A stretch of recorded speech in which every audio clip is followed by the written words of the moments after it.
매일 성경과 함께하는 오늘의 큐티 시간입니다.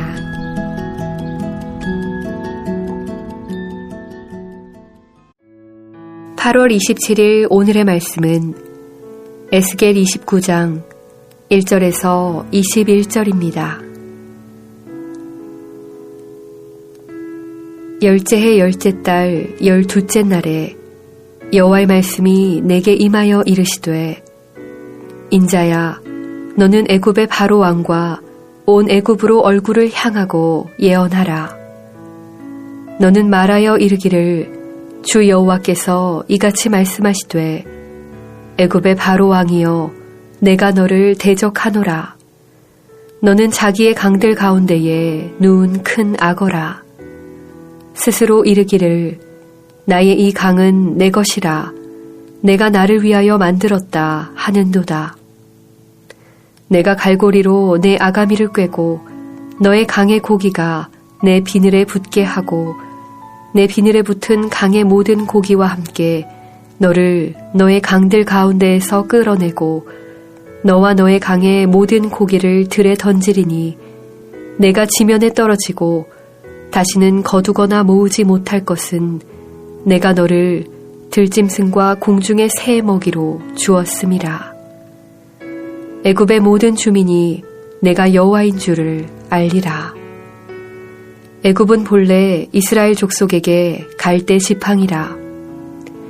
그들이 너를 손으로 잡은즉 내가 부러져서 그들의 모든 어깨를 찢었고, 그들이 너를 의지한즉 내가 부러져서 그들의 모든 허리가 흔들리게 하였느니라. 그러므로 주 여호와께서 이같이 말씀하셨느니라. 내가 칼이 내게 임하게 하여 내게서 사람과 짐승을 끄는즉 애굽 땅이 사막과 황무지가 되리니 내가 여호와인 줄을 그들이 알리라. 내가 스스로 이르기를, 이 강은 내 것이라, 내가 만들었다 하도다. 그러므로 내가 너와 내 강들을 쳐서 애굽 땅 믹돌에서부터 수에네 곧 구스 지경까지 황폐한 황무지 곧 사막이 되게 하리니 그 가운데로 사람의 발도 지나가지 아니하며 짐승의 발도 지나가지 아니하고 거주하는 사람이 없이 40년이 지날지라. 내가 애굽 땅을 황폐한 나라들 같이 황폐하게 하며 애굽 성읍도 사막이 된 나라들의 성읍같이 40년 동안 황폐하게 하고 애굽 사람들은 각국 가운데로 흩으며 여러 민족 가운데로 해치리라.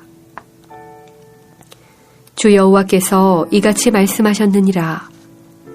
40년 끝에 내가 만민 중에 흩은 애굽 사람을 다시 모아내되 애굽에 사로잡힌 자들을 돌이켜 바드로스 땅 곧 그 고국 땅으로 돌아가게 할 것이라. 그들이 거기에서 미약한 나라가 되되 나라 가운데 지극히 미약한 나라가 되어 다시는 나라들 위에 스스로 높이지 못하리니 내가 그들을 감하여 다시는 나라들을 다스리지 못하게 할 것임이라. 그들이 다시는 이스라엘 족속의 의지가 되지 못할 것이요 이스라엘 족속은 돌이켜 그들을 바라보지 아니하므로 그 죄악이 기억되지 아니하리니 내가 여호와인 줄을 그들이 알리라 하셨다 하라. 27째 해 첫째 달 초하루에 여호와의 말씀이 내게 임하여 이르시되, 인자야, 바벨론의 느부갓네살 왕이 그의 군대로 두로를 치게 할 때에 크게 수고하여 모든 머리털이 무지러졌고 모든 어깨가 벗어졌으나 그의 군대가 그 수고한 대가를 두로에서 얻지 못하였느니라.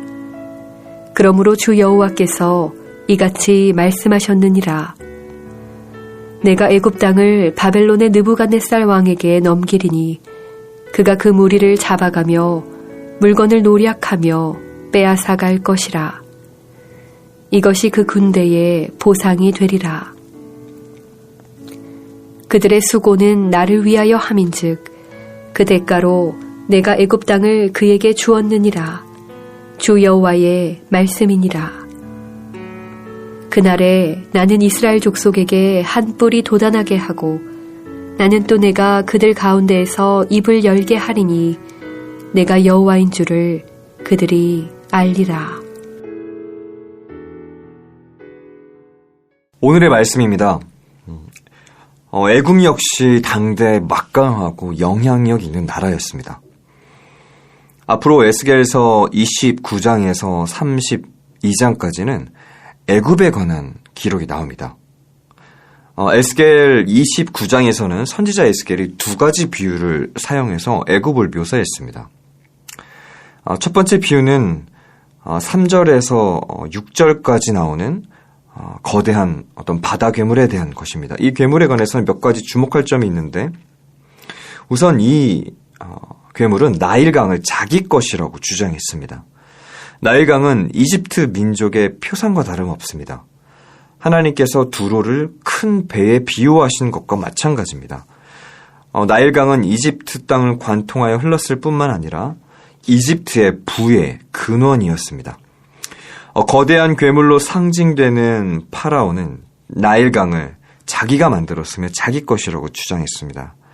그는 자신의 지혜와 숙련된 통치 덕분에 이집트가 강대국이 되었다고 믿었습니다. 우리도 마찬가지입니다. 우리 자신이 없어서는 안 되는 중요한 사람이라고 믿기 쉽습니다. 또 우리가 보유한 물질과 재능 덕분에 현재의 자리에 있는 거라고 생각하기 쉽습니다. 하지만 파라오는 하나님의 도우심이 없었다면 아무것도 가지지 못했을 거라는 사실을 깨닫지 못했습니다. 하나님은 이집트를 책망하셨습니다. 4절에서 큰 갈고리로 이집트의 아가미를 꿰어 숙련된 어부처럼 그들을 나일강에서 끌어올릴 거라고 말씀하셨습니다. 그런데 그들을 사막에다 던져 햇볕에 말려 죽게 하실 것입니다. 이집트의 자부심은 산산이 부서지게 됩니다. 이 일이 벌어지면 모든 사람들은 이스라엘의 하나님이 한 분뿐인 참 하나님이심을 알게 됩니다. 두 번째 비유에서 에스겔은 이집트를 갈대 지팡이에 비유했습니다. 예레미야 41장 42장에서 하나님의 백성이 재난을 당할 때 도움을 구하러 이집트로 달아났던 사실을 보게 됩니다. 하지만 알고 보니까 이집트는 하나님의 백성에게 갈대 지팡이 같은 존재였습니다. 하나님의 백성이 갈대 지팡이의 의지에 도움을 얻으려 할 때 그 지팡이가 오히려 그들의 어깨를 찢고 허리를 비틀거리게 할 것입니다. 이집트의 갈대 지팡이는 하나님의 백성에게 지원이 필요할 때 아무런 도움이 되지 못합니다. 오늘날에도 우리가 기댈 수 있는 갈대 지팡이들은 수없이 많습니다. 돈과 또 내가 속한 직장, 또 공동체는 물론 가족도 이런 갈대 지팡이가 될 수 있습니다. 여기에서 우리가 배워야 할 교훈은 무언가 보장된 것처럼 보이는 것이 실제로는 우리를 황폐시키고 메마르게 만들 수 있다는 것입니다. 그러므로 오직 하나님만이 우리가 의지할 분이십니다. 이스라엘은 이 교훈을 매우 혹독한 경험을 통해 배웠습니다. 그리고 세상의 자부심이었던 애굽은 하나님의 심판의 칼에 맞게 될 때 그 나일강의 비옥한 삼각주가 사막으로 변하게 됩니다. 9절에서 이집트는 자신의 위대함을 자랑했기 때문에 하나님께서는 그 땅을 황무지로 만들어 버릴 것이라고 나와 있습니다. 하나님의 관점에서 이 교만은 끔찍한 죄입니다. 이집트는 무려 40년 동안 황폐한 땅이 될 것입니다. 그들 역시 침략 땅에 포로로 잡혀가서 바벨론인들에 의해 온 땅에 흩어지게 될 것입니다. 40년이 지나면 이집트는 다시 그들의 땅으로 돌아가게 될 것입니다. 그렇다 해도 이집트는 다시는 위대한 나라가 되지 못한 채 미약한 나라로 남게 됩니다. 이집트는 교만함으로 심판받았습니다. 이 애굽 민족을 통해 우리에게 교만함과 오만함의 위험성에 대해 경고하는 것입니다. 17절에서 20절까지 하나님은 이 예언이 어떻게 이루어질지 알려주십니다. 바벨론 왕 느부갓네살이 이집트를 공격할 것입니다. 하나님은 느부갓네살을 심판의 도구로 사용하셔서 이미 이스라엘과 유다를 치셨습니다. 또 두로를 심판하시는 하나님의 도구로 느부갓네살을 사용하셨습니다. 두로와의 싸움은 맹렬했지만 이집트와의 싸움은 다를 것입니다. 애굽은 느부갓네살에게 주어질 선물이기 때문입니다. 이집트와의 전쟁으로 바벨론의 부호는 늘어나게 되고 느부갓네살은 여러 민족들에게 심판을 가하는 하나님의 도구로 칭찬을 받게 될 것입니다.